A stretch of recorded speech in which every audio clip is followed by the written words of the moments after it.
Bonjour, je vous propose de vous montrer comment construire un tableau de bord personnalisé dans Zendesk. Tout d'abord, ce que vous devez comprendre, c'est qu'un tableau de bord est constitué de plusieurs rapports et que chaque rapport correspond à un KPI.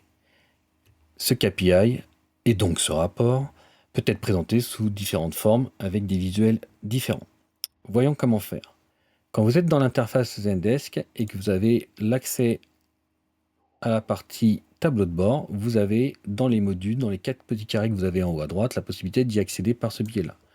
En cliquant, vous arrivez directement sur la liste des tableaux de bord et vous savez que vous avez déjà un certain nombre de tableaux de bord fournis par Zendesk avec beaucoup de KPI disponibles automatiquement. Donc, nous sommes sur les tableaux de bord et vous avez également l'icône en dessous qui permet, ou le menu en dessous qui permet d'accéder à tous les rapports. Comment ça fonctionne?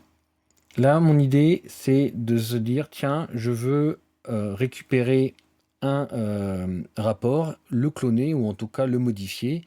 Et donc, vous avez vu que vous pouvez directement, sur chacun des rapports, vous connaissez la force de Zendesk pour ça, de pouvoir cloner directement. Et puis, bah, de dire, voilà, je vais cloner ce tableau de bord, ce rapport plutôt, avec justement la partie clonage. Je vais le dupliquer, cliquer dessus, je vais l'ouvrir. Et finalement, je peux directement me dire, bah tiens, j'ai eu quelque chose à modifier au niveau des statuts. Je ne veux pas que ça soit le statut en pause, je veux que ce soit le statut en attente. Et je les sélectionne. C'est bien mon rapport, j'enregistre, et voilà mon rapport qui est disponible. Je peux en cloner autant que je veux, je peux en créer autant que je veux, d'accord? On verra comment on peut créer effectivement un rapport de toutes pièces, et à partir de là, je vais pouvoir disposer directement de ces rapports pour construire un tableau de bord. Je retourne sur la partie tableau de bord. Je vais cliquer sur le bouton Créer un tableau de bord. Je veux un tableau de bord vide. Hop, je me décale. Et voilà, j'arrive dans l'interface qui me permet de créer un nouveau tableau de bord. Vous avez la page vide. On va pouvoir dire, tiens, je veux importer finalement des rapports. Vous pourriez importer ce que vous voulez, mais là surtout, on voudrait importer des rapports. Et en l'occurrence, je voudrais le fameux rapport que je viens de créer qui s'appelle statut en attente. Je peux en rajouter plusieurs, et donc vous avez, et là il faut en profiter, la possibilité d'aller chercher tous ceux qui ont été créés. Donc ça c'est intéressant, je voudrais tous les tickets créés. Ok, je rajoute. Et puis je veux ceux qui sont résolus. Donc je vais chercher les résolus, mais je veux aussi les non résolus. Donc je clique et à chaque fois, vous avez vu, ça rajoute directement les rapports dans mon tableau de bord. Je veux ceux qui sont en pause, je dois avoir ceux qui sont en pause, et ceux qui sont en traitement, je vais avoir ceux qui sont en traitement directement.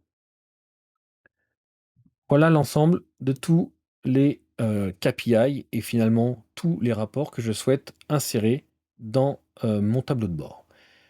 Donc je veux effectivement tous les tickets créés. Hop, on va raccourcir un petit peu, c'est très bien. Ceux qui sont résolus, ça me va.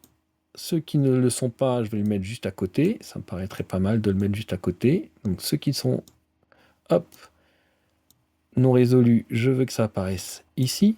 Et parmi tous les tickets qui sont non résolus, je veux ceux qui sont en attente, c'est vrai. Mais avant, je veux ceux qui sont en cours de traitement. C'est une préférence. Finalement, vous faites véritablement comme vous souhaitez. Donc, en cours de traitement, ceux qui sont en attente, et je vais rajouter celui que je viens de créer et qui est les statuts en pause. Voilà. Ce qu'il faut se dire, bon, c'est bien, mais voilà, j'ai tous mes KPI, c'est pas très beau. On va changer un peu de couleur et on va se dire, tiens, je veux par exemple tous les tickets créés de cette couleur-là. Je pourrais même me dire, bah tiens, ça c'est bien. Je récupère le code couleur, hop, et je clique pas sur résolu, non résolu, mais ceux qui sont en cours de traitement, par exemple, je veux cette même couleur. Et à partir de là, je la copie et ça me met la même couleur. Ça fait quelque chose de, effectivement, un peu plus harmonieux. Sur la partie des tickets résolus, on va mettre un peu de vert en se disant, bah voilà, c'est résolu, donc c'est plutôt bien. Les non résolus, on va plutôt les mettre dans du moins bien et potentiellement, bah tiens, je vais effectivement mettre les autres de la même façon. hop, en prenant les mêmes codes couleurs. Hop, et pareil pour celui-là, si je veux récupérer la même couleur, je prends le code couleur, je le déverse.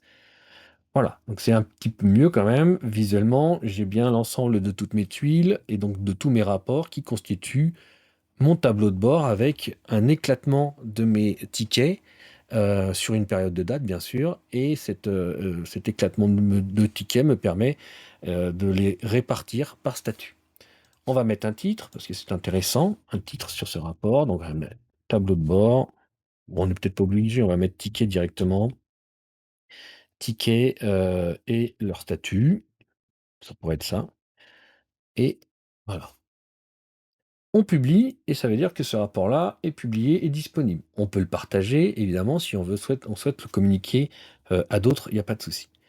Bon, c'est bien, mais c'est un petit peu vide. Ce que je vous propose, c'est qu'on va créer également un rapport. On a vu qu'on pouvait en cloner, mais aussi en créer. D'accord? Au moment où je veux créer, je dis que je veux créer pour la partie support et ça concerne du ticket. Hop, je le retrouve ici. Ça va concerner tous les tickets. Ouais. Allez, commencer rapport. Sur la partie en haut, qu'est-ce qu'on souhaite modifier? On souhaite modifier du ticket. Donc là, pas de souci, on prend du ticket. Et puis on aimerait bien potentiellement te dire, bah tiens, je sais que les tickets, on peut rajouter, vous savez, dans Zendesk, il y a la notion de type de ticket avec la notion de problème, d'incident. Et on se dit pourquoi pas partir sur une répartition de ces tickets. Donc je vais taper type de ticket et je vais appliquer. De lui-même, il s'est dit, j'ai plusieurs types de tickets et donc à partir de là, je suis obligé de faire une répartition. Et là, vous voyez que vous avez votre répartition. Le visuel, il a changé, il s'est mis en auto, mais j'aurais pu le choisir par moi-même et dire, tiens, je veux un camembert, et je le mets de cette façon-là. Ou alors en mode radar, ou en mode air, par exemple. Voilà, vous pouvez vraiment choisir comme vous le souhaitez, ou par colonne, avec la notion d'incident. Le camembert me plaît bien, et là, on va peut-être lui donner un nom qui est euh, ticket par type. Hop, j'enregistre mon nouveau rapport qui est disponible. Je peux enrichir. L'idée, c'est d'aller ajouter effectivement des attributs pour pouvoir voir un petit peu comment vous avez une restitution et vous jouer sur la présentation à travers l'ensemble de ces icônes-là. Une fois que c'est fait, je retourne directement dans mon tableau de bord que j'ai commencé à créer. Hop, j'ai effectivement mon tableau de bord personnalisé qui s'appelle tickets et leur statut.